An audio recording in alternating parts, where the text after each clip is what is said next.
magandang araw sa inyong lahat mga katiits. Welcome dito sa ating channel. For today's video, meron tayong isang area na kung saan meron tayo ditong madidiscover na isang tunnel na sign. Pero yung kanyang sign ay nakalagay is hindi T. Hindi siya T mga katiits, kundi Y. Okay? Y na sign marker. So yun yung ating madidiscover dito sa araw na ito mga katiits. Okay? So dito pansinin yung mabuti ito mga katiits. Yan o. Kung ating mapapansin, meron siyang mga design, di ba? So itong creek na ito, marami tayong bato o mga bato na maraming sign na ang nakalagay. Okay? Dito mayroon pa ditong mga butas-butas. So itong mga katiits, ito yung mga treasure mark na bato. Mga treasure mark yan mga katiits kapag tayo ay makakita ng mga ganitong klaseng bato. Marami ito mga katiits. Ito, meron pa dito. Oh, yan, di ba? So ito, yung nilagyan nila ng mga ganitong klaseng sign, yung malalaking bato. Halimbawa, noong unang panahon, wala pa itong ganitong forma, plain pa ito. Pero nilagyan nila ng disenyo, mano-mano nilang ginawa gamit yung kanilang mga kamay. Ginawa nila ng ganito. So ang purpose nila nito, para kung balikan nila ito mga katiits, hindi na sila mahihirapan na i-locate kung saang area nila ibinaon yung treasure. Kasi mayroon na silang malalaking marking na ginuhit sa mga bato. So kapag babalikan nila ito, ang hahanapin nila yung mga bato na mayroong kakaibang disenyo. Okay? May malalaking butas. So yun yung hahanapin nila dito. And then pagdating nila dito, hanapin nila yung supporting sign, mga main sign. Okay? So dito, pakikita natin dito na ang lahat ng mga bato dito, mayroon silang kanya-kanyang mga disenyo. Okay? Yan o. Mayroon pa dito nakalagay. Ganito lang ito kalaki pero hindi yan kayang buhatin ng isang tao. Malaki yan mga katiits sa ilalim. Kung ating mapapansin, itong batong ito ay isa siyang arrow point, pointing arrow. Okay? So nagtuturo siya doon sa unahan. Yan o. So ibig sabihin, doon tayo pupunta sa unahan. So ito na yung hinahanap natin mga katiits, mga arrow point. Kasi sa dami ng sign dito, ikaw ay malilito kapag wala ka ditong binasihan. Okay? So dapat meron ka ditong tingnan na isang sign and then ipalo mo yung kanyang direction. So doon sa direction ng kanyang tinuturo, tingnan maigi itong mga bato. Meron ditong nakalagay na mga sign. So dito mga katiits, meron tayo ditong mapapansin na isang bato. Iba yung kanyang kulay, di ba? Kung ating mapapansin, yung mga bato dito ay hindi ganito yung kulay. So ito, unti-unti nang nauwawala. Siguro dahil ito sa lakas ng baha at natamaan ng mga bato, kaya yung mukha ay unti-unti nang nawawala, yung parang nakadikit sa ibabaw. Para mga kasi mga katiits, mayroon kasi silang hinalo dyan para magmukhang red. Usually mayroon din tayong makikita ng mga red na cement doon sa mga falls.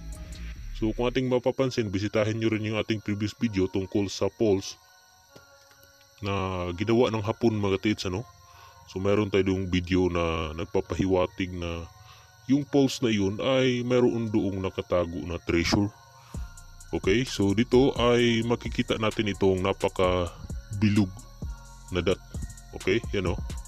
Ibig sabihin yan, big volume of deposit. Okay, ganyan yung mga ibig sabihin ng big volume of deposit. Napaka perfect na circle, tapos malaki. So hindi yan made of nature mga katiits. Halimbawa, bumaha, hindi yan nagkaroon na ganyan ka bilog na butas. So tao talaga yung may gawa niyan mga katiits. O yan o, dalawang pagbaon. Okay? Marami ba itong sign na nakalagay sa ilalim? Kaso bumabaha dito mga katiits at natabuna na itong mga ilang parte ng bato. Okay? Ito mga katiits, itong puno na ito, pansin niyo yan, itong puno na ito mga katiits, ito yung mga puno na kung saan ay napakatanda na. Okay? Yan o. Meron tayo dito makikita ng mga bato na nakalagay sa kanyang katawan. Okay?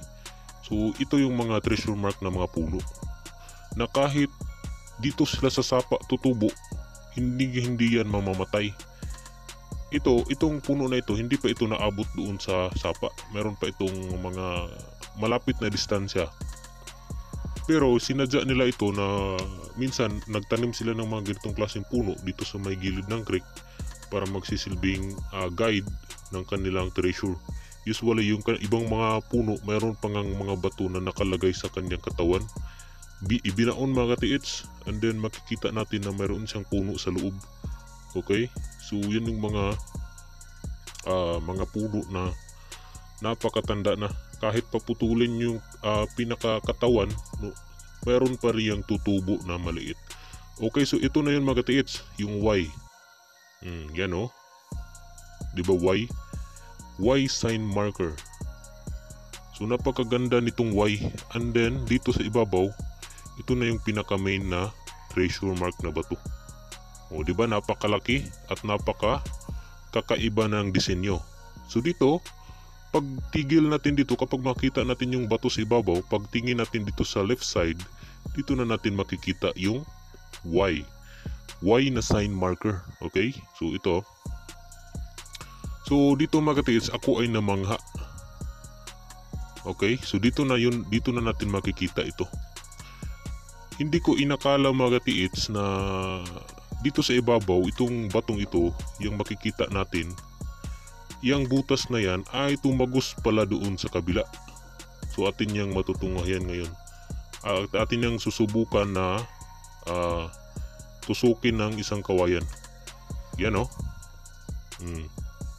Yung butas na yan, tumagos yan sa kabila.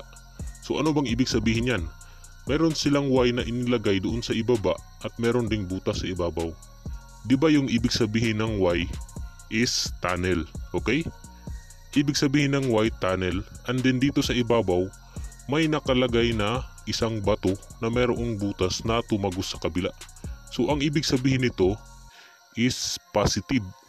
Okay? Positive dito mga katiits kung mayroon na itong tunnel na mayroong nakalagay na treasure.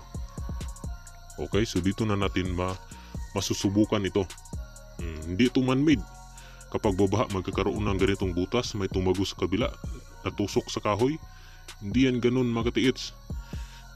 Ito ay mga tao yung may gawa. Nakadesenyo ito. Indicator. Mga indicator yan mga katiits. Ibig sabihin ng indicator, nagpapahiwatig ng isang tunnel. Kung paano nila ibinutasan yung lupa at kung gaano ito kalalim, nag-i-indicate kasi yan mga katiits yung mga butas na nakalagay sa bato. Nag-i-indicate yan kung gaano kalalim yung tunnel na kanilang ginawa at kung gaano kalaki.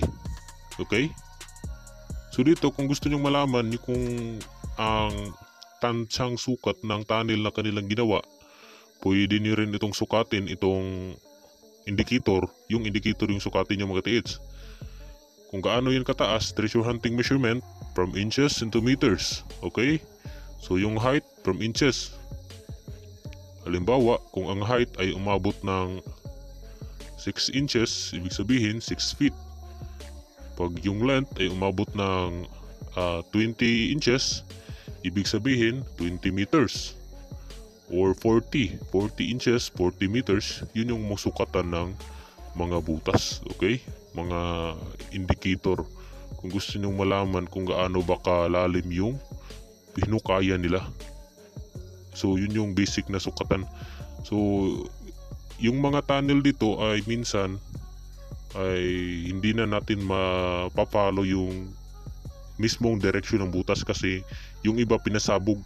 Kung kaya kailangan na ito ng mga heavy equipment para matunton yung pinagbaunan. Okay, so yun lang sa video na ito mga katiits sa araw na ito at huwag niyong kalimutang subscribe para sa maraming kaalaman tungkol sa mga sign sa legendary Yamashita Treasure. Okay, so yun lang mga tiits.